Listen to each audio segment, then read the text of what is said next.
আমার রব, এই রবি আমার সব। দামে দামে তন মনে তারি অনুভব। তোমার দুনিয়াতে আমি যেদিকে তাকাই, অথই নিয়ামতে ডুবে আছি সবাই। পাক পাখালির গানে শুনি তসবি কলো রব, তসবি কলো রব। আল্লাহ আমার রব, এই রবি আমার সব। আসসালামু আলাইকুম। প্রিয় দর্শক, আপনারা যারা দেশে আছেন প্রবাসে, সবাইকে জানাই অনেক অনেক প্রীতি ও শুভেচ্ছা। শুরু হলো এনটিভি আয়োজিত এবং লাভেলু নিয়োজিত লাইভ অনুষ্ঠান আপনার জিজ্ঞাসা। আপনাদের সাথে আছি আমি জয়নুল আবেদিন আজাদ। আর আজকে আপনাদের মনে জায়গা প্রশ্নের জিজ্ঞাসার সরাসরি জবাব দিচ্ছেন বিশিষ্ট আলেম ডক্টর মোহাম্মদ সাইফুল্লাহ। আসসালামু আলাইকুম ওয়া রাহমাতুল্লাহি ওয়া বারাকাতুহু। প্রিয় দর্শক, আমাদের আজকের প্রাসঙ্গিক আলোচনার বিষয় উপার্জন এবং ব্যয়। চলুন তাহলে জিজ্ঞাসার আলোকিত ভুবনে। আসসালামু আলাইকুম। প্রিয় দর্শক, পরিচয় দিয়ে প্রশ্ন করুন।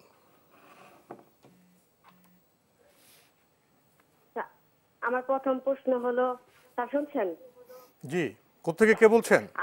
আমার প্রশ্ন হলো, জি আমার প্রশ্ন হলো, আমার মেয়ে গতকালকে অসুস্থ ছিল, মাথা ব্যথা। তো 6 রাকাত নামাজ আদায় করতে, ফরজ 4 রাকাত, সুন্নত 2 রাকাত। এখন বলতেছে আম্মা আমার মাথা ব্যথা, আমি ব্যথাটা পড়ো কি পারবো না। পরে আমি বলছি 1 রাকাত পড়ো। সে কিভাবে পড়বো? পরে আমি বলছি যে তুমি নিয়ত করো, নিয়ত করে আলহামদু পড়ো, কুল হুয়াল্লাহ পড়ো, তারপর দোয়া কুনুত পড়া সালাম রুকু সেজদা করে সালাম ফিরা শেষ করো। এখন স্যার এটা কি আমার ঠিক আছে? সাজেশনটা ঠিক আছে? ধন্যবাদ। আর কোনো প্রশ্ন আছে? বলবেন আমাকে কিভাবে?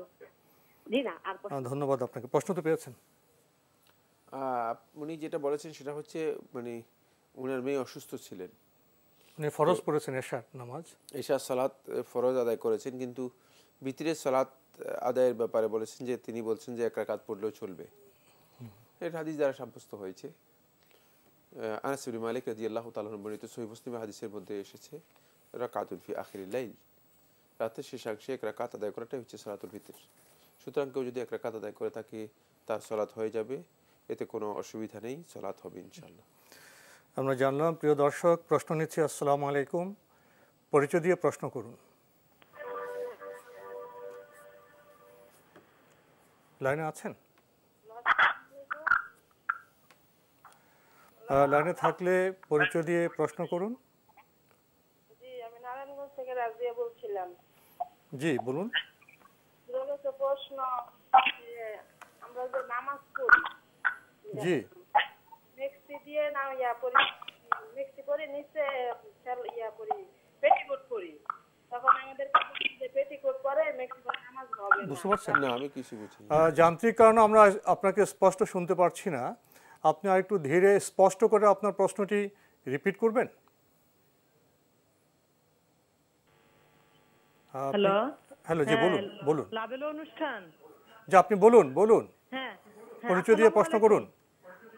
হ্যাঁ হুজুর, আপনাদের অনুষ্ঠান খুবই ভালো লাগে, ঠিক আছে, আমি সব সময় দেখি, মিস করি না। এখন আমি জানতে চাচ্ছি যে নামাজের কোন ধরনের ভুল হলে মানে সাহসী দিতে হয়, অথবা মানে যে পুনরায় নামাজ পড়তে হবে, সেটা কোন ধরনের ভুল হলে, এটা একটু আমাকে দয়া করে জানান। ধন্যবাদ আপনাকে। পেয়েছেন তো প্রশ্ন? প্রশ্ন পেয়েছি, কিন্তু এটা আসলে সুনির্দিষ্ট কোনো প্রশ্ন নয়, এটি দীর্ঘ আলোচ্য বিষয়। তিনি যে প্রশ্ন করেছেন এটি একটা ভিন্ন, এই বিষয়ের উপর অনেকগুলো বই লিখিত হয়েছে নামাজের ভুলের ব্যাপারে। খুব সংক্ষেপে আমরা যে সমস্ত কারণে সাজদে সহু দিতে হয় সেটি বলবো। তিনটি কারণ রয়েছে। প্রথম কারণ হচ্ছে সলাতের মধ্যে যদি কোনো ব্যক্তি সলাতে যে সমস্ত কাজ করা হয়, এ ধরনের কাজকে যদি কেউ ইচ্ছাকৃতভাবে বৃদ্ধি করে ফেলে, বাড়িয়ে ফেলে, তাহলে তাকে সেজদায় সহু দিতে হবে। সেটা ইচ্ছাকৃত হতে পারে, অনিচ্ছাকৃত হতে পারে, দুই অবস্থাতেই তাকে সেজদায় সহু অবশ্যই দিতে হবে। আর একটা সালাতের কোনো ওয়াজিব যদি কোনো কারণে তরক করে থাকে ভুলবশত, তাহলে তাকে সেজদায় সহু দিতে হবে। 3 নম্বর হচ্ছে সালাতের কোনো ওয়াজিব অথবা কোনো বিষয় যদি তাকে কোনো কনফিউশন তৈরি হয়, শক সন্দেহের অবকাশ মানে সন্দেহ তৈরি হয়ে থাকে, সেক্ষেত্রে তিনি সিজদায়ে সুহু দিবেন এবং এই ক্ষেত্রেও তাকে সিজদায়ে সুহু দেওয়ার বিধান রয়েছে। এই তিনটি কারণে মূলত সিজদায়ে সুহু হয়ে থাকে। আর এই তিনটি কারণের ভিতরেই অনেক মাসআলা এর মধ্যে রয়েছে, একটা দুইটা নয়, অনেক বিষয় রয়েছে।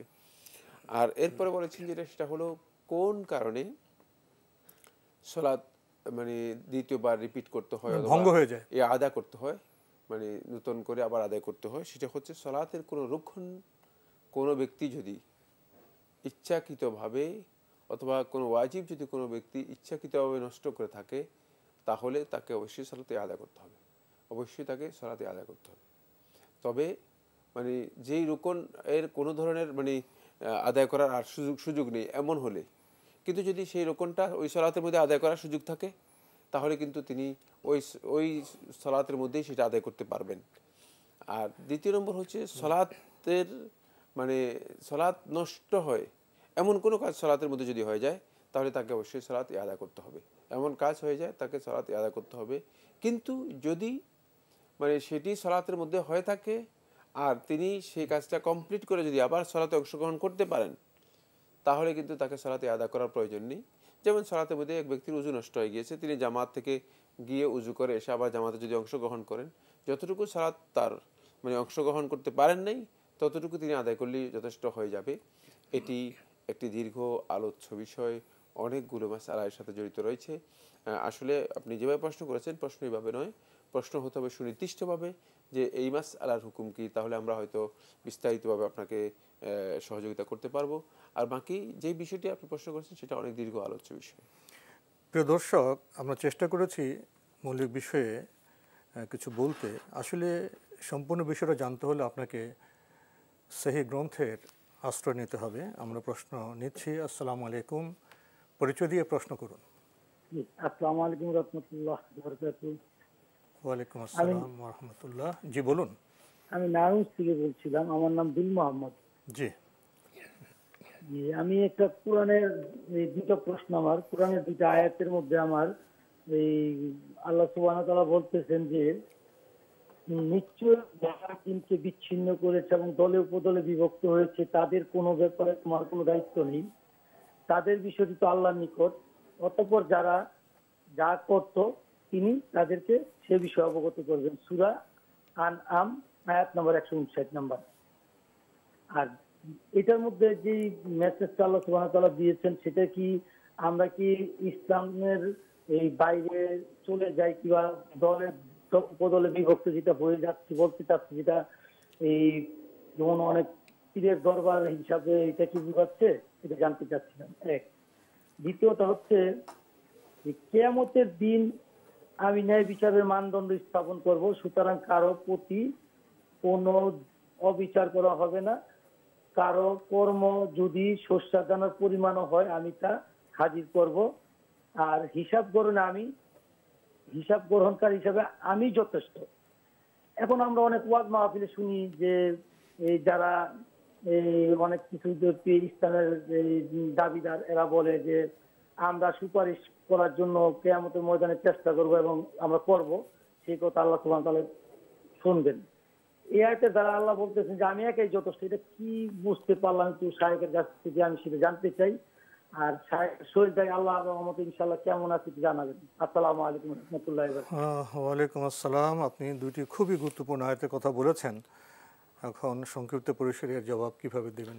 হ্যাঁ, প্রথম যে আয়াতটি আপনি উল্লেখ করেছেন ইন্নাল্লাযীনা ফাররাকু দীনাহুম ওয়া কানু শিয়া'আন লাস্তা মিনহুম ফি শাই, এই আয়াতটি সূরা আনআমের যে 159 নম্বর আয়াতের কথা উল্লেখ করেছেন, এই আয়াতের মধ্যে মূলত এই নির্দেশনা দেওয়া রয়েছে, সেটা হলো এই যারা মানে দিনকে ধর্মকে ব্যবহার করে বিভিন্ন দল উপদলে বিভক্ত হয়ে গিয়েছে এবং ফেরকাবন্দিতে লিপ্ত হয়ে গিয়েছে, ইসলামের মৌলিক যেই দৃষ্টিভঙ্গি রয়েছে বা মৌলিক যেই ধারা রয়েছে, যেটি সহজ সরল ধারা, যেটার উপর রাসূলুল্লাহ সাল্লাল্লাহু আলাইহি ওয়াসাল্লাম মানে উম্মতে মুহাম্মাদিকে রেখে গিয়েছেন, যার বিবরণ আল্লাহ নবী সাল্লাল্লাহু আলাইহি ওয়াসাল্লাম একাধিক সহিহ হাদিসের মধ্যে স্পষ্ট করে উল্লেখ করেছেন, তারাকতুকুম আলা বাইদা লাইলুহা কানাহারিহা, যে তোমাদেরকে আমি সুস্পষ্ট শুভ্র উজ্জ্বল দিনের উপর রেখে যাচ্ছি।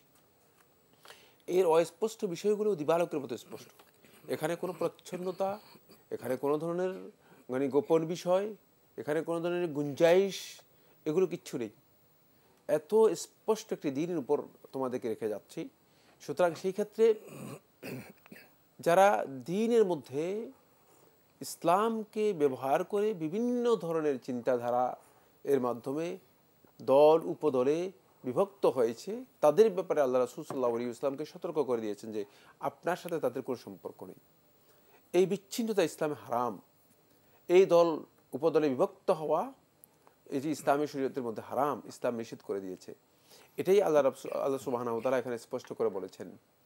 কোরআনে কারীমের একাধিক আয়াতের মধ্যে মূলত আল্লাহ রাব্বুল আলামিন আত-তাফাররুক, এই যে বিচ্ছিন্নতা, মানে ইসলাম থেকে, ইসলামের যে মূল ধারা রয়েছে এই ধারা থেকে বিচ্ছিন্ন হয়ে যাওয়াটাকেই আল্লাহ রাব্বুল আলামিন কঠিনভাবে নিষেধ করেছেন। বরং রাসূলুল্লাহ সাল্লাল্লাহু আলাইহি ওয়াসাল্লামের একটি হাদিসের সনদের মধ্যে বিতর্ক থাকলেও অধিকাংশ আহলে তাহকিক মাহকিক উলামায়ে কেরাম এটাকে দলিল হিসেবে উল্লেখ করেছেন, মান শাজ্জা শুজ্জা ফিন্নার, যে ব্যক্তি মূলত নিজে বিচ্ছিন্ন হয়ে গেল, একা হয়ে গেল, একাকিত্ব গ্রহণ করলো, মানে এই যে ধারা রয়েছে মূল ধারা থেকে মানে নিজের ব্যক্তিগত চিন্তাধারায় চলে গেল, শুজ্জা ফিন্নার, সে জাহান্নামে নিক্ষিপ্ত হবে। কারণ সে জাহান্নামের পথ নিজের জন্য নির্দিষ্ট করে। কিন্তু কোনো বিষয়ে গবেষণার কারণে কি ইখতিলাফ হতে পারবে না? এটা আরেক মাসআলা। আপনি মানে যেটা বলতেছি মানে এই বিষয়ের সাথে এর কোনো সম্পর্ক নেই, সেটা আরেকটি কথা। মানে আমরা যেটা বলতেছি সেটা হচ্ছে মৌলিক দ্বীনের বিষয় নিয়ে যারা মানে চিন্তাধারা বিচ্ছিন্ন হয়ে গিয়েছে এবং ফেরকাবন্দিতে লিপ্ত হয়েছে, সেটি এটা একটা ফেরকাবন্দিতে লিপ্ত হওয়া, আরেকটা হচ্ছে মানে একটা বিষয়ে ইখতিলাফ করা, সেটা আরেকটি কথা। তো এই জন্য এই বিষয়টি যারা ইখতিলাফ মানে ফেরকাবন্দিতে লিপ্ত হয়েছে, দল উপদলে লিপ্ত হয়েছে, তারা মূলত কঠিনভাবে ইসলাম থেকে বিচ্ছিন্ন হয়ে গিয়েছে এবং এদেরকে রাসূলুল্লাহ সাল্লাল্লাহু আলাইহি ওয়াসাল্লাম মানে হাদিসের মধ্যেও ইসলাম থেকে বিচ্ছিন্ন উল্লেখ করেছেন। এবং এদের ব্যাপারে রাসূল সাল্লাল্লাহু আলাইহি ওয়াসাল্লামের নির্দেশনা রয়েছে যে উম্মাত ৭৩ ফেরকায় বিভক্ত হয়ে যাবে, তার মধ্যে শুধুমাত্র একটি ফেরকা জান্নাতে যাবে, বাকিরা জান্নাতে যাবে না। আপনি যে বিষয়টি উল্লেখ করেছেন সেটা হচ্ছে আরেকটি মাসআলা, সেটা হলো শরীয়তের কিছু বিষয় রয়েছে যেগুলো মা ইয়াসুগু ফিহিল ইজতিহাদ, যেখানে ইজতিহাদের অবকাশ রয়েছে। মানে এটা শরীয়তের মৌলিক বিষয় না, মূল আকীদা বিশ্বাসের বিষয় না, দ্বীনের বিষয় না। মানে বিভিন্ন শরীয়তের বিধিবিধানের কিছু বিষয় রয়েছে যেগুলো মৌলিক আকীদার যে বিষয় রয়েছে বা উসুলের যে বিষয় রয়েছে সেগুলো না। যে বিষয়ে শরীয়তের সুনির্দিষ্ট নস নির্দেশনা রয়েছে, মানে দলিলের ওহীর মাধ্যমে নির্দেশনা রয়েছে, এমন বিষয় নয়। যেখানে ইজতিহাদের সুযোগ আছে যে বিষয়গুলো, সেই বিষয়ে যদি কোনো কারণে কারো মতপার্থক্য বা ইখতিলাফ হয়ে থাকে, সেই ইখতিলাফটুকু ইসলামী শরীয়তের মধ্যে বৈধ, অনুমোদিত। এই ইখতিলাফের কারণে মূলত লোকদের মধ্যে ফেরকাবন্দি করার সুযোগ নেই। ইখতিলাফের কারণে ফেরকাবন্দি যারা করেছেন তারাও কিন্তু মানে মানে এই কারণে গুনাহগার হবেন, কোনো সন্দেহ নেই, তারা গুনাহগার হবেন না, এতে বলার সুযোগ নেই। কিন্তু ইখতিলাফটা ইসলামী শরীয়তের মধ্যে অনুমোদিত, সেখানে ফেরকাবন্দির সুযোগ নেই। এই জন্য আমরা দেখতে পাই ইমাম আবু হানিফা রহমতুল্লাহ আলাইহি এর মাযহাব, ইমাম মালিক রহমতুল্লাহ মাযহাব, ইমাম শাফি রহমতুল্লাহ মাযহাব, ইমাম আহমদ রহমতুল্লাহ মাযহাব, এই যে ইখতিলাফগুলো হয়েছে, এই ইখতিলাফ যখন ছিল তখন কিন্তু কোনো ধরনের ফেরকাবন্দি ছিল না, ইফতিরাক হয়নি, বিচ্ছিন্নতা, কোনো ধরনের বিচ্ছিন্নতা ছিল না। বিচ্ছিন্নতা সম্পূর্ণ একটি ভিন্ন বিষয়, সম্পূর্ণ একটি ভিন্ন বিষয়। ইখতিলাফের সাথে সামান্যতম কোনো সম্পর্ক নেই এবং কোনো গ্রুপিং এর মধ্যে ছিল না। মানে ইমামগণ মানে খুব সহজ উদারভাবে বিষয়গুলো গবেষণা করেছেন, গবেষণা করেছেন হয়েছে কোন বিষয়ে। পরে দেখা গিয়েছে যে মানে ইমাম আবু হানিফা রাহমাতুল্লাহ আলাইহি ছাত্রদের মাঝেও আবু হানিফা রাহমাতুল্লাহ আলাইহি বক্তব্যের ব্যাপারে ইখতিলাফ রয়েছে। সুতরাং এটা একটি ভিন্ন বিষয়, সেটা হলো শরীয়তের গবেষণার বিষয়টি একটি ভিন্ন দিক, যেখানে কোনো ধরনের ফেরকাবন্দির বিষয় নেই, বিচ্ছিন্নতার কোনো বিষয় নেই, মৌলিক দৃষ্টিভঙ্গির মধ্যে কোনো পরিবর্তন অথবা বিচ্ছিন্নতার দিক নেই। কিন্তু মৌলিক দৃষ্টিভঙ্গির মধ্যে যদি মানে পরিবর্তন বা বিচ্ছিন্নতা এসে যায়, তাহলে সেটা কিন্তু আপনি যে আয়াতের কথা বলেছেন সেই আয়াতের মধ্যে এটাই নির্দেশনা দেওয়া হয়েছে। আল্লাহ রাসূল সাল্লাল্লাহু আলাইহি ওয়াসাল্লামকে আল্লাহ রাব্বুল আলামিন সতর্ক করে দিয়েছেন যে তাদের সাথে আপনার কোনো সম্পর্ক থাকবে না। রাসূলুল্লাহ সাল্লাল্লাহু আলাইহি ওয়াসাল্লাম তাদের সাথে সম্পর্ক হবে না, বরং তারা আল্লাহ নবী সাল্লাল্লাহু আলাইহি ওয়াসাল্লামের দেখানো যে সুন্নাহ রয়েছে সেই সুন্নাহ থেকে বিচ্যুত। ওনার দ্বিতীয় আয়াতে উনি যে বিষয়টি তুলে ধরেছেন, কিয়ামতের দিনের বিচারের যে সময়টা, সেখানে তো মানদণ্ড থাকবে, সরিষার দানা পরিমাণ পাপ পুণ্যের বিচার হবে এবং সে বিচার আল্লাহ একাই যথেষ্ট। ওনার প্রশ্ন হলো, আমাদের দেশে বিভিন্ন সময় ওয়াজে মাহফিলে বিভিন্ন জায়গায় বলা হয় যে আমরা সুপারিশ করব, তো তাদের এই সুপারিশের কোনো সুযোগ সেখানে আছে কি? সুপারিশের যে কথাটি আপনি উল্লেখ করেছেন, আল্লাহ সুবহানাহু ওয়া তাআলা হিসাব নেবেন, কোনো সন্দেহ নেই। আল্লাহ রাব্বুল আলামিন সুপারিশ করার জন্য একদল লোককে অনুমোদন দেবেন।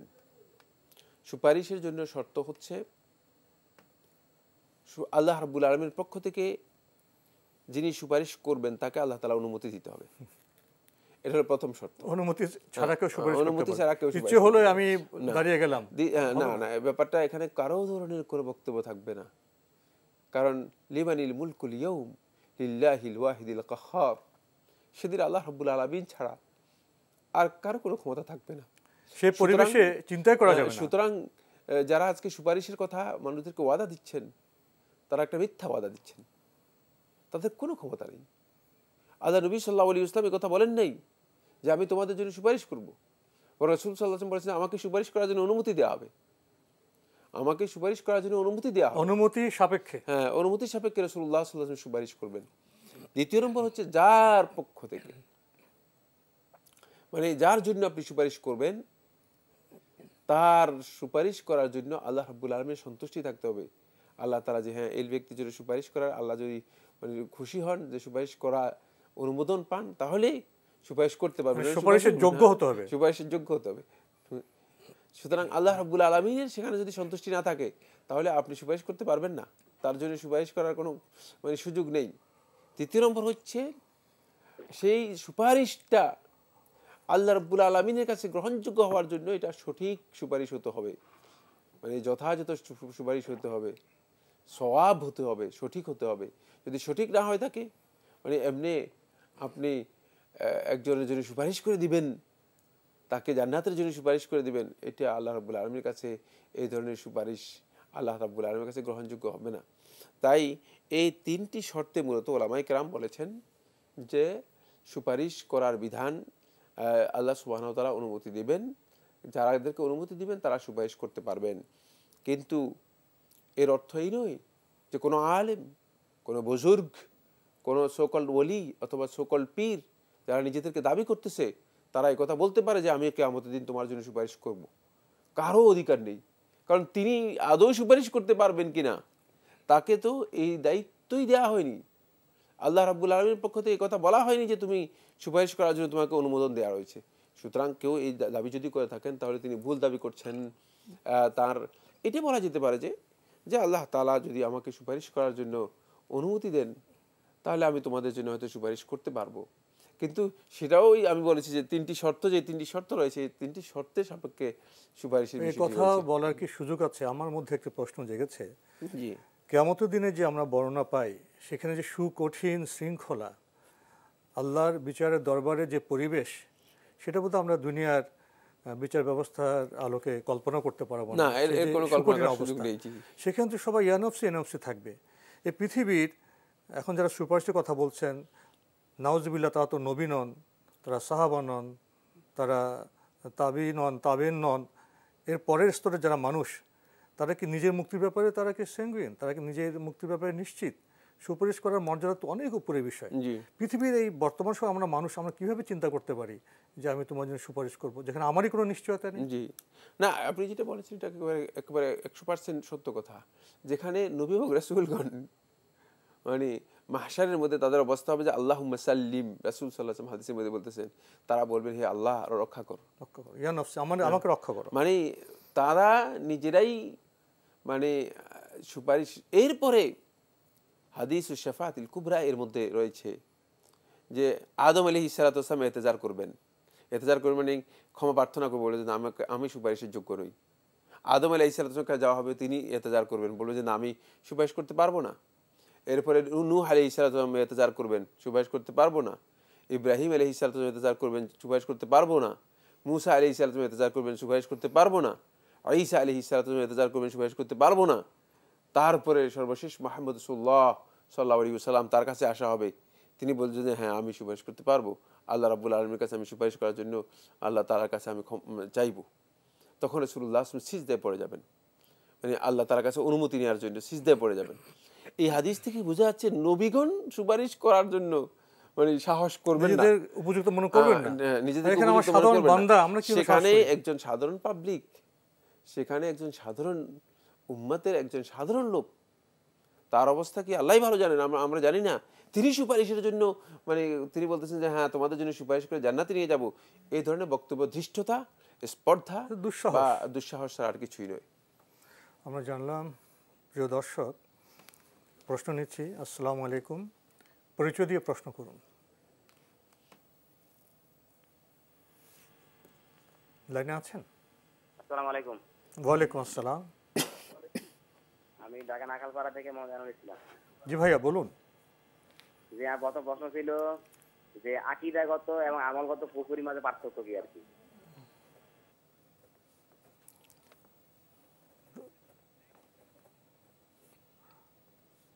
ধন্যবাদ আপনাকে। ভাই প্রশ্ন করেছিলেন যে আকীদাগত কুফরি এবং আমলগত কুফরির মধ্যে পার্থক্য কেমন। হ্যাঁ, অত্যন্ত গুরুত্বপূর্ণ প্রশ্ন করেছেন। আকীদাগত কুফরি যেটি, সেটা হচ্ছে মানে এমন কুফরি যে কুফরিটি এর মাধ্যমে মূলত যেটি আকীদার সাথে সম্পৃক্ত বিষয়, আর এটাকে কুফর আকবর বলা হয় তাকে। এটা হলো বড় কুফরি।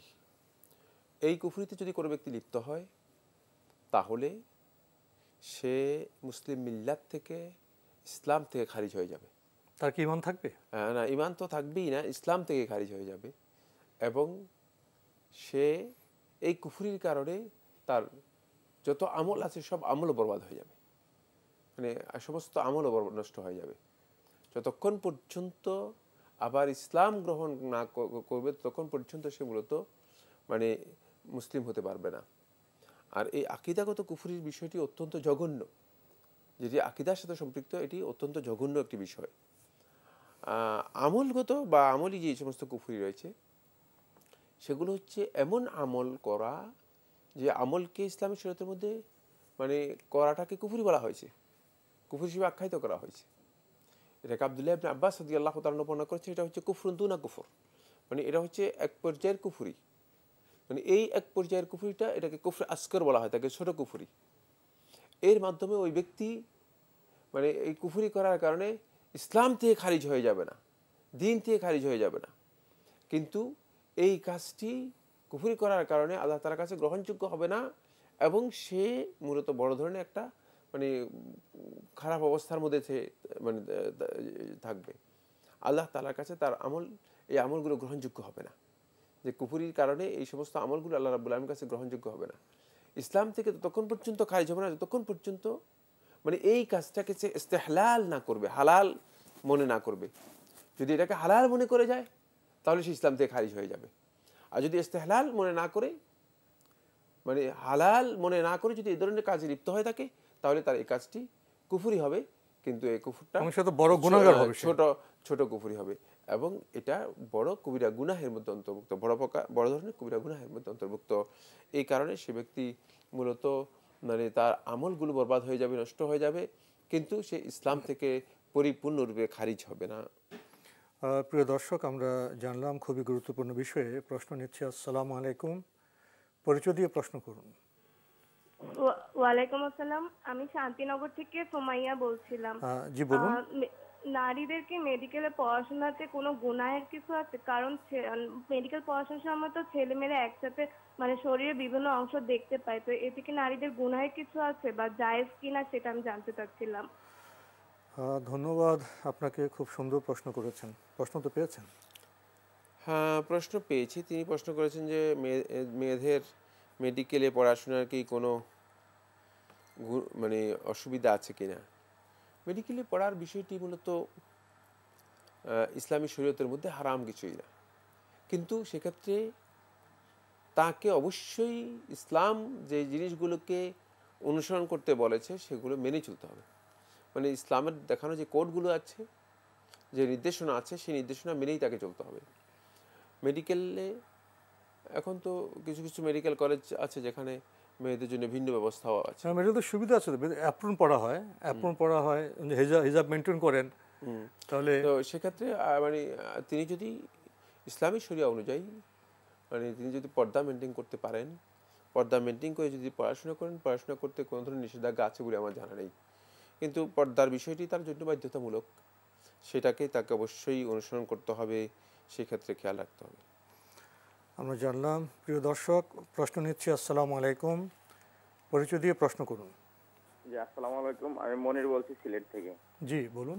যে আজকে তো শুক্রবার, এখন একজন মুফাসসির উনি ওই মসজিদে এসে উনি মানে নামাজ পড়ান আর কি, অন্য জায়গা থেকে এসে নামাজ পড়ান। এখন নামাজের আগে উনি খুতবা অনেক বিভিন্ন বিষয় নিয়ে আলোচনা করেন, কিন্তু আমি জানি যে যতটুকু যে আপনি মসজিদে ঢুকার পরে সাথে সাথে দুখিল মাসজিদ 2 রাকাত নামাজ পড়তে হয়, কিন্তু উনি তো নামাজের সময় দেন না, মসজিদে আলোচনা করেন, বিভিন্ন বিষয় নিয়ে আলোচনা করেন।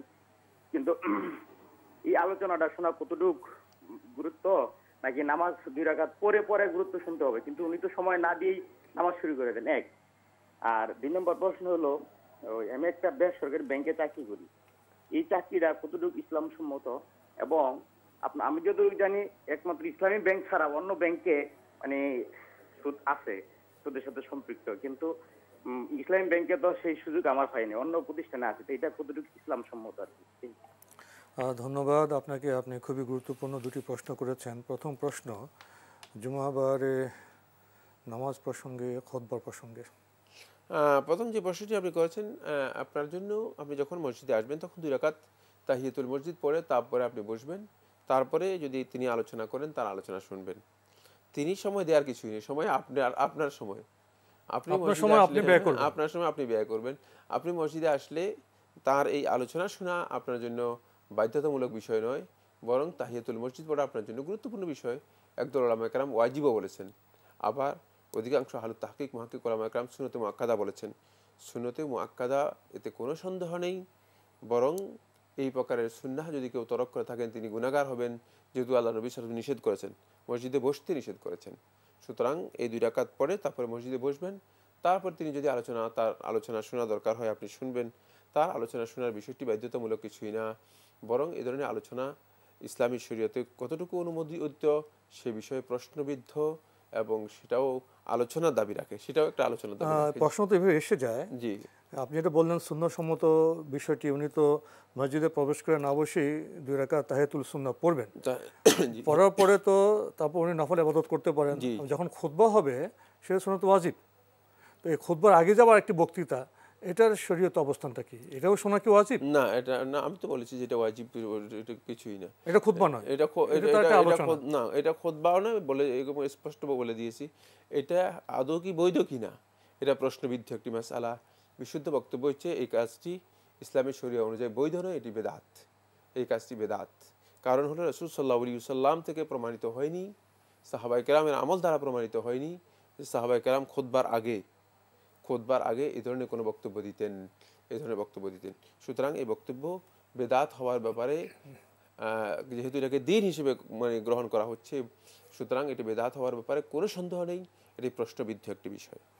আরেকটি প্রশ্ন করেছেন, উনি প্রচলিত ব্যাংকে চাকরি করেন, ওনার জানা মতে তো ইসলামী ব্যাংকেই সুদমুক্ত, অন্যান্য ব্যাংকে তো সুদযুক্ত আছে। তো উনি ইসলামী ব্যাংকে তো চাকরি পাননি, এখানে চাকরি করছেন, এখন উনি কী করবেন? খুবই সহজ, উনি নিজেকে নিজে প্রশ্ন করলেই এর উত্তর উনি পেয়ে যাবেন, সহজ উত্তর পেয়ে যাবেন যে অবশ্যই তাকে সুদমুক্ত হওয়ার জন্য চেষ্টা করতে হবে, যেহেতু আল্লাহর বান্দা, আল্লাহর নির্দেশ মেনে নেওয়ার বিষয়টি আল্লাহর বান্দাদের জন্য অপরিহার্য।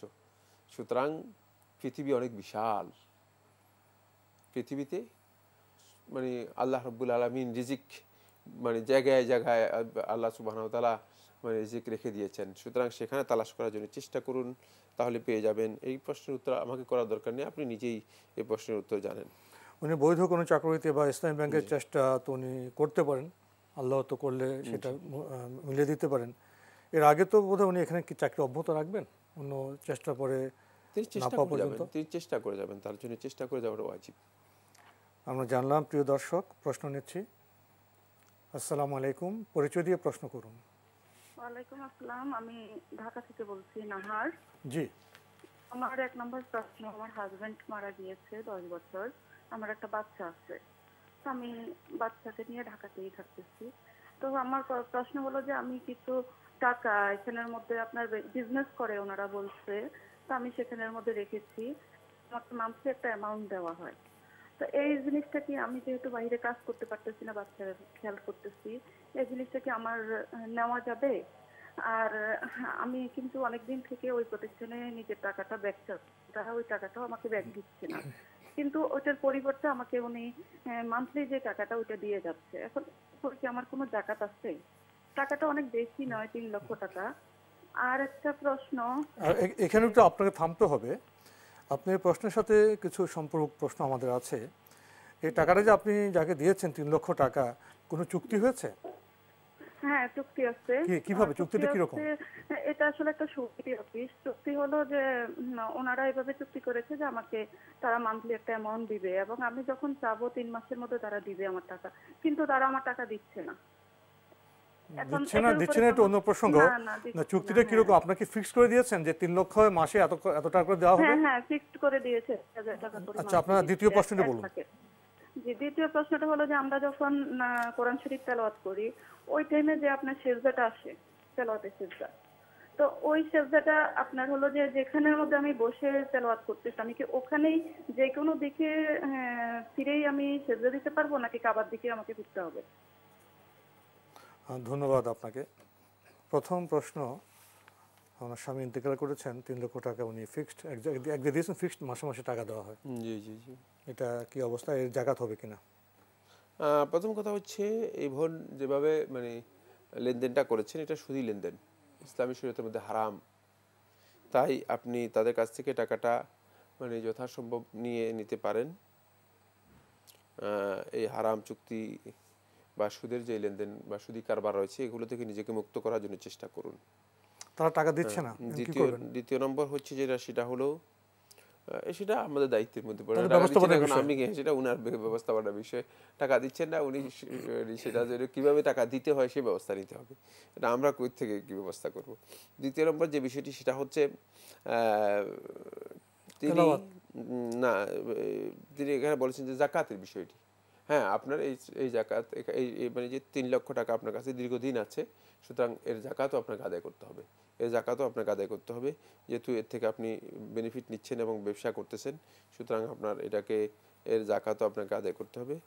তবে এখন জাকাত আদায় করার ক্ষেত্রে আপনি যখন টাকাটা হাতে পাবেন তখন আপনি জাকাত আদায় করবেন, কারণ টাকা তো হয়তো পাওয়ার সম্ভাবনা আছে অথবা টাকা না পাওয়ার সম্ভাবনা হাতে নেই।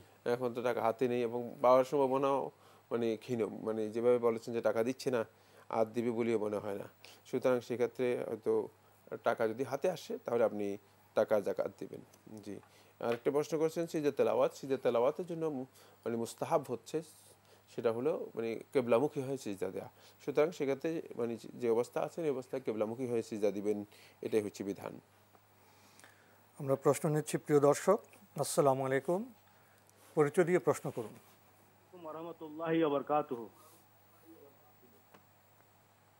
আমি চিটাং থেকে বলছিলাম, আমার নাম আমদ খাইয়ার। জি ভাইয়া বলুন। আমার একটা প্রশ্ন হচ্ছে, কোরআন বা হাদিসে কোথাও লেখা আছে আল্লাহ হাফেজ, আমরা সাধারণত বলি আল্লাহ হাফেজ, আর কেউ বলে ওই খুদা হাফেজ, আসলে কোনটা সত্য, খুদা হাফেজ নাকি আল্লাহ হাফেজ? জি, আর কোনো প্রশ্ন আছে? না, এটা ধন্যবাদ আপনাকে। বিদায়ের সময় তো কেউ বলে আল্লাহ হাফেজ, কেউ বলে খোদা হাফেজ, কোনটা ঠিক? এবার একটা প্রশ্ন করেছেন, প্রশ্ন না কৌতূহল আর কি, মানে এই জন্য ভালোই আমার মানে হাসি লেগেছে। আল্লাহ হাফেজ, খোদা হাফেজ এই শব্দগুলো কোরআন হাদিসের মধ্যে কোত্থেকে আসবে? এগুলো মূলত আরবি শব্দ নয়, এটা জানতে হবে যেগুলোর ব্যবহারটা কোত্থেকে এসেছে। এগুলো কোনো আরবি শব্দ নয়, কোরআন হাদিসের বিষয় নয়। আল্লাহ হাফেজ এবং খোদা হাফেজ এগুলো মূলত ফার্সিতে, খোদা হাফেজ ফার্সিতে ব্যবহার করা হতো, সেখান থেকে এরপরে খোদা শব্দটাকে বাদ দিয়ে আল্লাহ হাফেজ করা হয়েছে।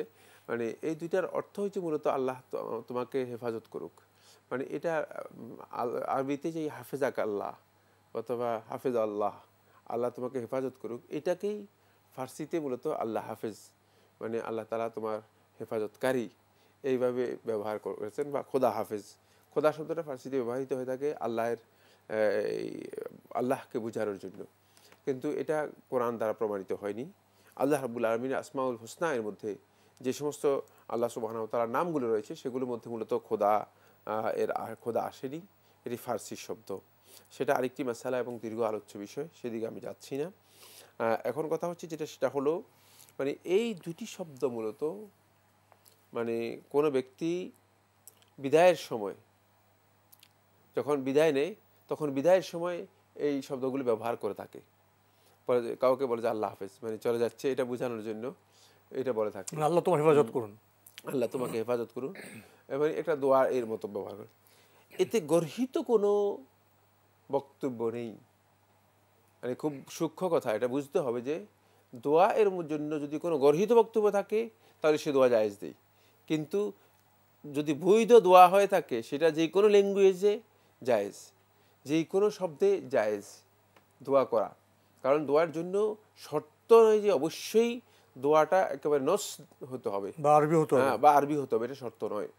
তাই এই ধরনের দোয়া যদি কেউ করে থাকেন এটা তার জন্য জায়েজ রয়েছে, এখানে গর্হিত কোনো বক্তব্য নেই, গর্হিত কোনো বিষয় নেই।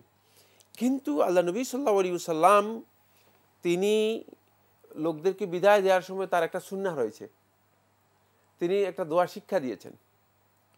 সেই সুন্নাহের যদি কেউ অনুসরণ করে থাকেন এটি সবচেয়ে বেশি উত্তম, এবং এটাই হচ্ছে মূলত সুন্নাহের অনুসরণ।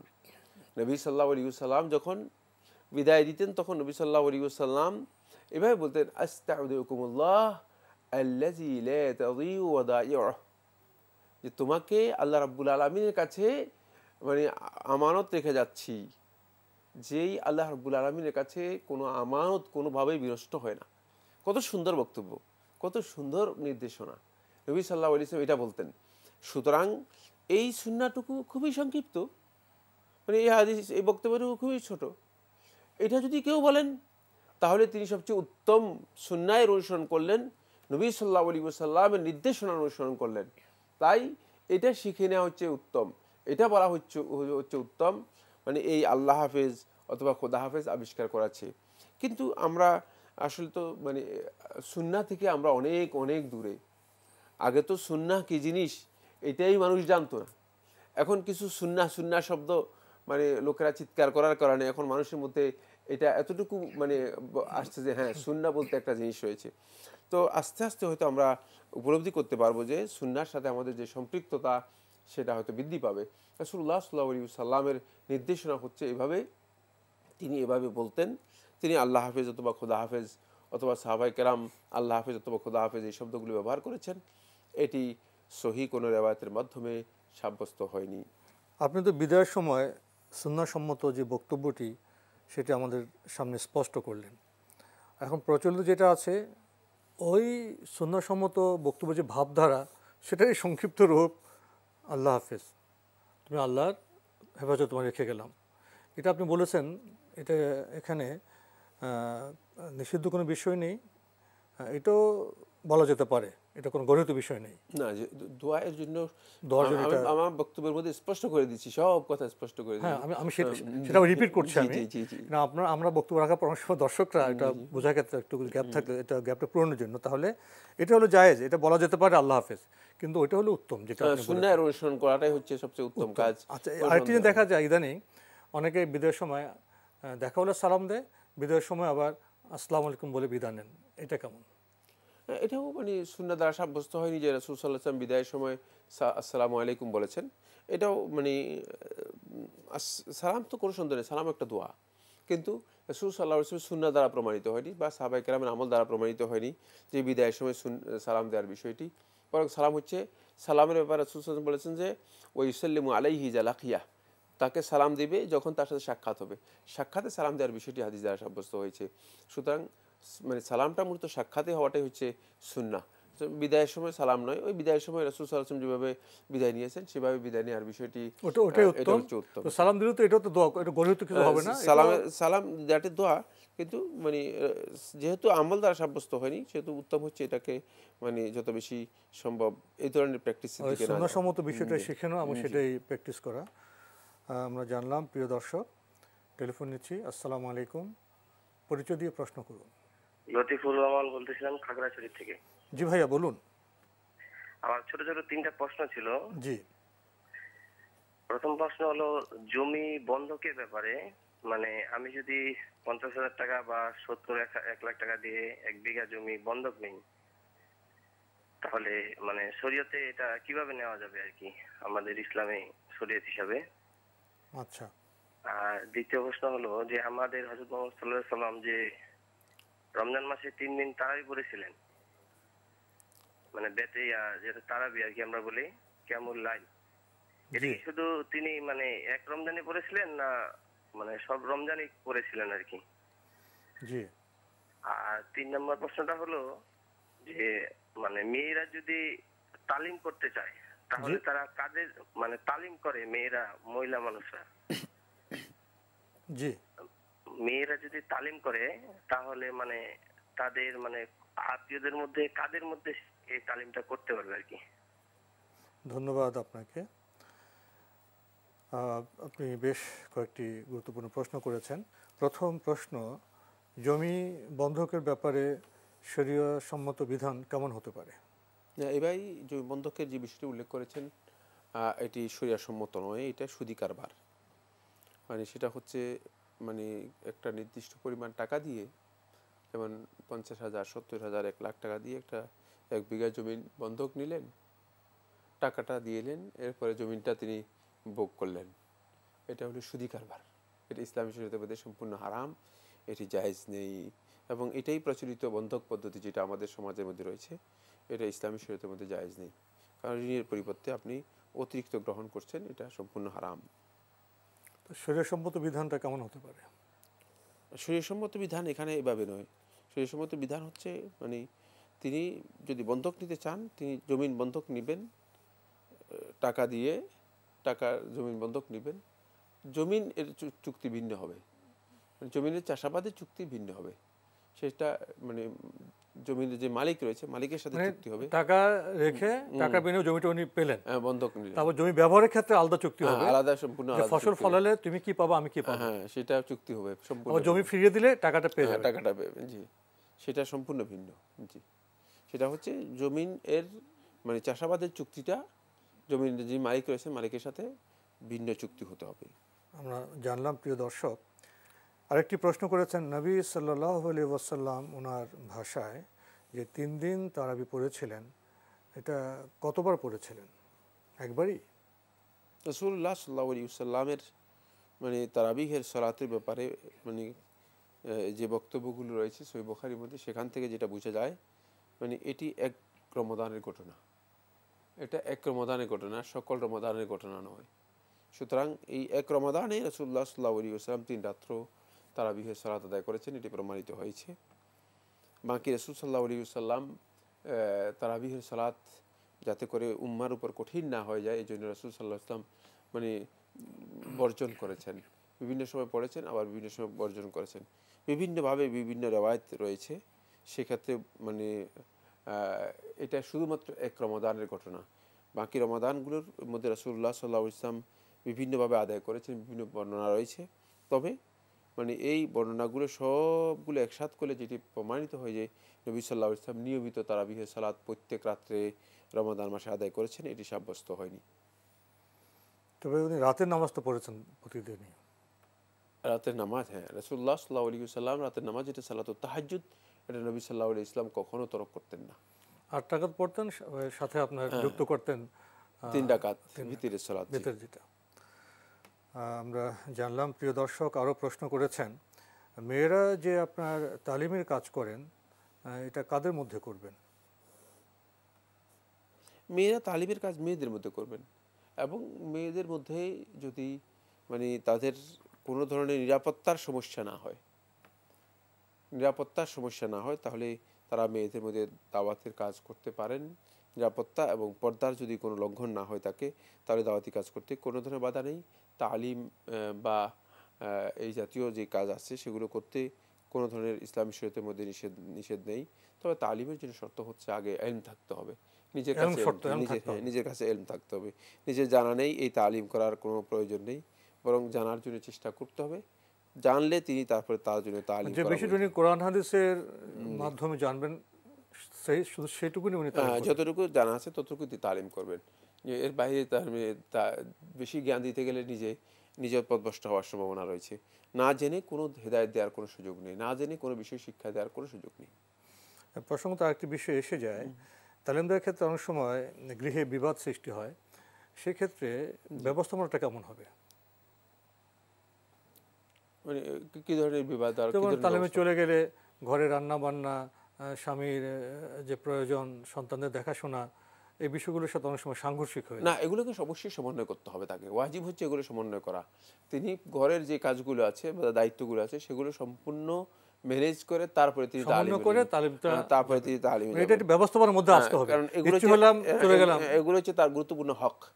এগুলো তার সন্তানদের হক, স্বামীর হক, মানে ঘরের মানে দায়িত্ব যেটা রয়েছে আল্লাহর পক্ষ থেকে দায়িত্ব দেওয়া রয়েছে সেগুলো।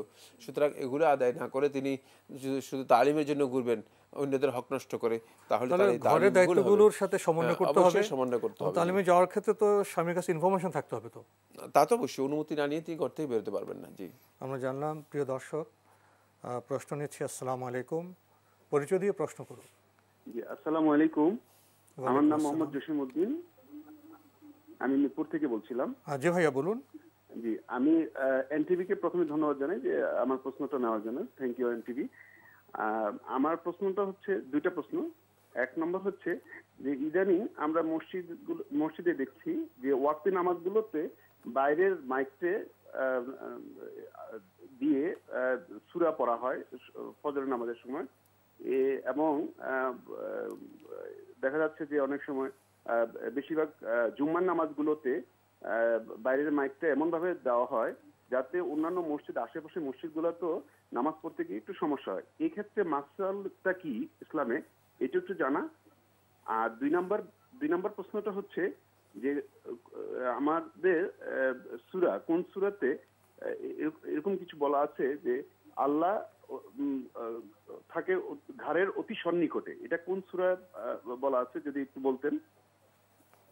ধন্যবাদ আপনাকে। জি, থ্যাংক ইউ। জি, ধন্যবাদ। প্রথম প্রশ্ন, ওনার অভিজ্ঞতা এরকম হয়েছে যে ওয়াক্তে নামাজ মাইকে পড়া হয় এবং বাইরের মাইকে আওয়াজ যায়, জুমা মসজিদেও যায়, বাইরের মাইকে যায়, এবং আওয়াজ একসময় এক মসজিদের আওয়াজ অন্য মসজিদের মুসল্লিদের সমস্যা সৃষ্টি করেন, ব্যাঘাত সৃষ্টি করেন। এক্ষেত্রে মাসালাটা কি হবে, বিধানটা কি হবে? ধন্যবাদ এই ভাইকে। মানে মাইকের আওয়াজের কারণে মুসল্লিদের ব্যাঘাত হওয়ার কোনো কারণ আছে বলে আমার জানা নেই। কী কারণে ব্যাঘাত হবে? মাইকে কোরআন তেলাওয়াত করলে এতে কোনো ধরনের ব্যাঘাত হওয়ার কোনো কারণ নেই। মাইক দিয়েই কোরআন তেলাওয়াত করলে সবাই জানতে পারবে সালাত হচ্ছে। যাদের মানে মানুষ তো একই স্তরের না, একটা হলে সচেতন যারা সালাতের জন্য মানে আগ্রহী আছে, নিয়মিত সালাত আদায় করে থাকে, তারা তো মানে আজানের সাথে সাথে চলে আসে। আর একটা গ্রুপ আছে অলস, মানে তারা যদি সালাতের মানে শুরু হয়ে যায় ইকামত শুনে, তাহলে কিন্তু তারা দৌড় দিয়ে সালাতে আসার অংশগ্রহণ করার জন্য চেষ্টা করবে। আরেকটা গ্রুপ আছে যারা অমনোযোগী এবং সালাতের প্রতি তাদের এখনও সেই আগ্রহ তৈরি হয় নাই, কিন্তু মানে সালাতের অবস্থা, সালাত সম্পর্কে জানা এবং কোরআন তেলাওয়াত ইত্যাদি যদি শুনে আস্তে আস্তে তাদের মধ্যে সালাতের প্রতি একটা অনুরাগ তৈরি হতে পারে। সুতরাং এক্ষেত্রে মূলত মানে সালাত, কোরআন তেলাওয়াত এগুলো যদি মাইকের মাধ্যমে করা হয় থাকে, তাহলে মানে আশেপাশের যে সমস্ত লোকেরা আছে এরা তাদের উপলব্ধির মধ্যে একটু সচেতনতা তৈরি হবে। অন্তপক্ষে আল্লাহর কোরআন তেলাওয়াত তো তারা শুনতে পারবে। যদি মানে এই এতটুকু যদি তাদের মধ্যে শোনা হয়, তাহলেও তাদের জন্য একটা বড় ধরনের অ্যাচিভমেন্ট, বড় ধরনের অর্জন। এর মাধ্যমে হিদায়াতের পথ উন্মুক্ত হয়। সুতরাং এই কাজটি মানে কোনো সন্দেহ নেই, এটি অত্যন্ত গুরুত্বপূর্ণ কাজ, অত্যন্ত ভালো কাজ। এতে সালাতের ব্যাঘাত, আপনি যেটা বলেছেন না, অমনোযোগী সালাত আদায় করলে সেটা তার ব্যাঘাত হবে। যদি সালাতের মধ্যে মনোযোগ যার থাকবে, রাতের মধ্যে তার মনোযোগ থাকবে, তার ব্যাঘাত হওয়ার কোনো কারণ নেই। তিনি কোরআন তেলাওয়াত শুনবেন ইমাম সাহেবের। আর মসজিদের ভেতরে তো মাইক থাকেই, ভিতরে আপনি কোরআন তেলাওয়াত শুনবেন, আপনার মানে এতে কোনো ধরনের ব্যাঘাত হওয়ার কোনো কারণ নেই। রাস্তার লোকদের হয়তো যারা নামাজ পড়তেছে না তাদের হয়তো মানে যারা কোরআন তেলাওয়াত পছন্দ করে না, যারা কোরআন তেলাওয়াত শুনলে যাদের মন খারাপ হয়, এই সমস্ত লোকদের হয়তো মানে মনে করতে পারে যে তাদের ব্যাঘাত হতে পারে। কিন্তু যারা আল্লাহ তাআলাকে ভালোবাসেন, আল্লাহর কালামকে ভালোবাসেন, তাদের অন্তর বিগলিত হওয়ার সম্ভাবনা রয়েছে, তাদের অন্তরের মধ্যে একটা কম্পন তৈরি হবে, আল্লাহ তাআলার প্রতি একটা ভালোবাসা, অনুরাগ তৈরি হবে। সুতরাং এই কাজটি খুবই গুরুত্বপূর্ণ, খুবই মানে সুন্দর কাজ যারা করছেন, মানে তারা ভালো কাজ করছেন, কোনো সন্দেহ নেই। বরং এটা ইসলামে অনুপ্রাণিত করে, উৎসাহিত করে। এর মাধ্যমে ওই 3 প্রকারের লোক যে বলেছি, মানে এদের মধ্যে একটা মানে আস্তে আস্তে করে সালাতের প্রতি একটা আগ্রহ সৃষ্টি হয়ে থাকে। আমাদের সম্মানিত দর্শকের প্রশ্ন তার উপলব্ধি এবং আপনার জবাবের মধ্যে বেশ অনেকগুলো বিষয় চলে এসছে। প্রথমত, জামাতে নামাজ হবে সেটা মাইকে হবে, মুসল্লি স্পষ্ট শুনবেন, আশেপাশে মানুষ যারা আশেপাশে আছেন তারাও জানলেন যে জামাত শুরু হয়ে গেছে। তো এটা হলো প্রযুক্তির একটি সুন্দর ব্যবহার, একটি বিষয়। আরেকটি হলো শব্দ দূষণের বিষয়, সেটা যে কোনো ক্ষেত্রে হতে পারে। দেখা যায় যে ইদানিং দেখা যায় যে সাউন্ডের box, sound mic, sound box এবং অনেক মাত্রার আপনার সাউন্ড বক্স, নানা বিষয় আছে। আর সাধারণভাবে আমাদের দেশে যেভাবে মাইক ব্যবহার হয়, মসজিদ তো খুব কাছাকাছি থাকে না, এবং এটা এই মাইকের ব্যবহারটা ইতিবাচক হয় এবং মুসল্লিরা স্পষ্ট শুনতে পান এবং আশেপাশে তারা শুনতে পান। এটা কোথাও কোথাও এরকম দেখা যায়, এটা তো আপনি আর ভালো জানবেন, যে প্রতিযোগিতামূলকভাবে এই বংশ ওই বংশ কাছাকাছি আপনার মসজিদ হয়ে যায়, সেগুলো ব্যতিক্রম। এবং সেখানে এটা মানুষের অন্তর্জগতের বিষয়, এমনভাবে সাউন্ড দেওয়া হয় যে আমাদেরটা বেশি হবে, ওদের এ অবস্থা হয়ে যায়, এটা ব্যতিক্রম। কোনো কোনো ক্ষেত্রে এমন অবস্থা হয় যে ওই নিয়তের ত্রুটির কারণে শব্দ দূষণের মতো হয়ে যায়, সাউন্ড সেভাবে আসে না, একটা ডিস্টার্ব করে। তো ব্যতিক্রম ক্ষেত্রে যদি এরকম হয়, শব্দ দূষণের মাত্রা সৃষ্টি হয়, এবং সেটা আমি শুনছি একভাবে, ওনারটা পরে শুরু করলেন, ওইটা আরেকভাবে আসতেছে, যেখানে আসলে ডিস্টার্ব হবে সেটা ডিস্টার্ব। সেক্ষেত্রে যারা এর আয়োজক আছেন, যারা এটার দেখাশোনা করছেন, তাদের তো বোধহয় সঙ্গত এবং যৌক্তিক পদক্ষেপ নেওয়া উচিত। না, এটা সেটা মানে ব্যতিক্রমের জন্য কোনো বিধান নাই, বিধান ব্যতিক্রমের জন্য স্বাভাবিক ক্ষেত্রে। আপনি শব্দ দূষণের কথা বলছেন, তো শব্দ দূষণের শেষ নেই। আপনি গাড়িগুলোর হর্ন বাজাতে বাজাতে হসপিটালগুলোতে যদি যান, তাহলে দেখবেন যে এটা কোনো পুলিশ কমিশনারকে শব্দ দূষণের ক্ষেত্রে আপনার আইন জারি করতে হবে। আপনি কি রাস্তায় শুয়ে আছেন, হসপিটালে শুয়ে আছেন, না রাস্তায় শুয়ে আছেন, তখন আপনি বুঝতে পারবেন না। এটি বলে লাভ নেই। কিন্তু আল্লাহর কালাম এর তেলাওয়াত শব্দ দূষণ কোনোদিন হয় না, কারণ হচ্ছে আল্লাহর কালামের তেলাওয়াতটা মানুষের অন্তরকে বিগলিত করে, মানুষের অন্তরকে প্রশান্তি শেষের দিকে একটি প্রশ্ন করেছেন যে আল্লাহ মানুষের ঘাড়ের সন্নিকে উঠে। না, এই ধরনের বক্তব্য কোরআনে কারিমের কোথাও আসেনি, এটি মিথ্যা কথা। আল্লাহ রাব্বুল আলামিন যেটি বলেছেন কোরআনে কারিমের সূরা কাফের মধ্যে যেটা এসেছে, সেটা হচ্ছে আল্লাহ সুবহানাহু ওয়া তাআলা বলেছেন ওয়া নাহনু আকরাবু ইলাইহি মিন হাবলিল ওয়ারিদ। আমি মানুষের মানে বান্দার তার এই যে সাহারক রয়েছে এর চেয়েও অতি নিকটে তার ইলমের দিক থেকে। আল্লাহ সুবহানাহু ওয়া তাআলা ইলমের দিক থেকে তার অবগতির যে পাওয়ারটা, হ্যাঁ, যে আল্লাহ সুবহানাহু ওয়া তাআলা যে সব কিছু জানেন, কিন্তু আল্লাহ তাআলা এখানে থাকেন নাউযুবিল্লাহি মিন যালিক। এই বক্তব্যটি অবগতি এবং জানার যে মাত্রা, এই বক্তব্যটি এই আয়াতের অর্থ নয়। যারা কোরআনে কারিমের আয়াত বুঝেন নাই তারা এই ধরনের বক্তব্য দিয়েছেন। এটি সূরা কাফের মধ্যে এসেছে। আর একটি প্রশ্ন নিচ্ছি। আসসালামু আলাইকুম, পরিচয় দিয়ে প্রশ্ন করুন। জি, আসসালামু আলাইকুম, আমি বাইজিদ শিহাব মুন্সিগঞ্জ থেকে বলছি। জি বলুন। জি, আমার আম্মা গতকাল এক মহিলাদের বাসায় তালিমে গিয়েছিল। তো ওইখানে ওই যিনি তালিম দিচ্ছিলেন উনি বলতেছেন যে আমাদের নবী সম্পূর্ণ নূরের তৈরি, শবে বরাতের মধ্যে যেই খাবার দাবার দেওয়া হয় সেগুলি, আর নবীর মানে শানে যে দাঁড়িয়ে যে মিলাদ যে পড়ায় সেই জিনিসগুলি সবগুলি সঠিক এবং সবগুলি জায়েজ। তো এটা সম্পর্কে একটু ইসলামের দৃষ্টিতে কোরআন হাদিস। ধন্যবাদ আপনাকে। আপনি এমন সময় প্রশ্নটি করলেন যখন আমাদের হাতে সময় নেই। শেষ প্রশ্ন, যে সংক্ষেপে যদি আধা মিনিটের মধ্যে বলতে। না, আমি আধা মিনিটের মধ্যে যেটা বলবো যে এই বক্তব্যগুলো সবই ভুল বক্তব্য দিয়েছে, আর এই ধরনের তালিমে অংশগ্রহণ করা তার জন্য হারাম। জি, যাদের জ্ঞান নেই তারা, যাদের জ্ঞান নেই তারা মূলত এখানে ভুল তালিম দিচ্ছেন। সুতরাং এখান থেকে আপনি ওনাকে নিষেধ করুন যে এই তালিম মূলত কোরআন হাদিসের তালিম নয়, এটা হচ্ছে বিভিন্ন বিভ্রান্ত চিন্তাধারা তালিম। প্রিয় দর্শক, সময়ের কারণে আমরা আজকে আর প্রশ্ন নিতে পারছি না, তবে আপনাদের অবগতির জন্য জানাতে পারি আপনার জিজ্ঞাসা অনুষ্ঠানটি সপ্তাহে রবি, সোম, মঙ্গল, বুধ এই 4 দিন বিকেল 5:30টায় সম্প্রচার হয়ে থাকে। ওইসব অনুষ্ঠানে আপনাদের মনে জাগা প্রশ্ন চিঠির মাধ্যমে, ইমেলের মাধ্যমে পাঠাতে পারেন। আমাদের ঠিকানা পরিচালক আপনার জিজ্ঞাসা, এনটিভি বিএসসি ভবন, 7ম তলা, 102 কাজী নজরুল ইসলাম এভিনিউ, কারওয়ান বাজার, ঢাকা 1215। ইমেল অ্যাড্রেস আপনার জিজ্ঞাসা @ntbbd.com। প্রিয় দর্শক, এছাড়া আপনারা লগ ইন করতে পারেন www.ntbbd.com। ইউটিউবে এবং আমাদের ভেরিফাইড ফেসবুক পেজে অনুষ্ঠান দেখতে পারবেন। প্রিয় দর্শক, সবশেষে রয়েছে গ্রন্থ পরিচিতি। আমাদের আজকের গ্রন্থের নাম জান্নাতের সোপান, লিখেছেন মোহাম্মদ সাইফুল্লাহ মজুমদার।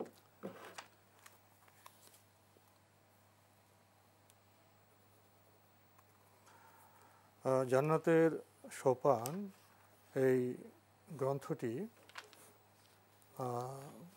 প্রকাশ করেছেন জাহিদা চৌধুরী। দীর্ঘ সূচি রয়েছে। ঈমান কি, নামাজ বেহেশতের চাবি, রোজা কি ও কেন, ইসলামের দৃষ্টিতে আদেশ, আনুগত্য, নিয়মানুবর্তিত পরামর্শ, জিহাদ ফি সাবিলিল্লাহ, আরও চমৎকার সব বিষয় জান্নাতের সোপান এই গ্রন্থে। যদি এক বাক্যে কিছু বলতেন। জান্নাতের সোপান, জান্নাত লাভ করার জন্য মূলত আমাদেরকে জান্নাতের সিঁড়ি ধরেই আমাদেরকে এগোতে হবে। জান্নাতে পৌঁছার জন্য রাসূল সাল্লাল্লাহু আলাইহি ওয়াসাল্লাম কতগুলো পথ দেখিয়েছেন। সম্ভবত সেই পথগুলোকেই মানে হাদিসের আলোকে তুলে ধরা হয়েছে, যাতে করে আমরা সেই পথে নিজেদেরকে অগ্রসর করতে পারি। এজন্য এই ধরনের বইগুলো আমাদের কালেকশানে থাকলে আমরা জান্নাতের দিকে নিজেদেরকে অগ্রসর করতে পারবো। আর জান্নাতের পথে যাওয়ার জন্য এটাই একমাত্র উপায় যেটা রাসূলুল্লাহ সাল্লাল্লাহু আলাইহি ওয়াসাল্লাম দেখিয়েছেন। অন্য পথে অগ্রসর হয়ে মূলত জান্নাতে আমরা যেতে পারবো না, বরং আমাদেরকে জান্নাতের পথ দেখিয়ে আমাদেরকে প্রতারিত করতে পারবে, বরং আমরা প্রতারিত হতে হব। তো আজকে আমাদের এখানে শেষ করতে হচ্ছে। আপনাকে অনেক ধন্যবাদ। আপনাকে অনেক ধন্যবাদ। প্রিয় দর্শক, আসুন আমরা গ্রন্থ পড়ি, আলোকিত হই। দেখা হবে ইনশাআল্লাহ আগামী জুমাবার একই সময়ে। প্রিয় দর্শক, মহান আল্লাহ আমাদের সবাইকে নিরাপদে রাখুন, রাখুন শান্তিতে। আসসালামু আলাইকুম। আল্লাহ আমার রব, এই রবি আমার সব, দামে দামে তুন মনে তারি অনুভব। তোমার দুনিয়াতে আমি যেদিকে তাকাই অথই